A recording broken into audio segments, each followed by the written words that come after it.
Okay. Good evening. Ito po ang aming simple abode.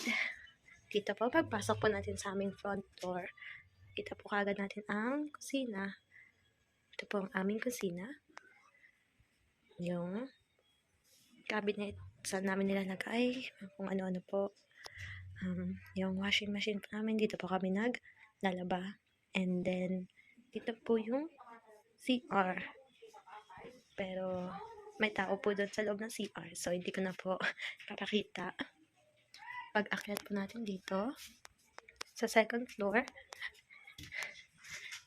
dito naman po ang sala. Dito po sa sala, pwede po itong hinihigaan po namin to tuwing gabi. Pero sala po siya sa umaga. And then, mga pictures po namin. Tsaka yung TV na hindi na po gumagana. Tapos, meron po tayong 2 kwarto. Dito po muna tayo sa walang tao. Medyo madilim. Ayan. Ay, medyo makalat po. Pero, iyon.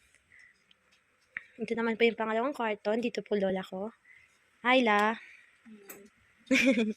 Makikiano lang. Ito po. Maliit na kwarto lang naman po.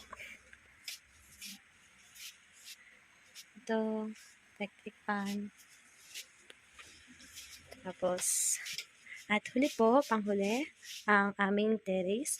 Dito po sa may labas lang po. Dito po ang aming terrace. Ito rin po ang aming sinasampayan kapag naglalaba. Yun lang naman po yung parts ng aming bahay. Thank you po.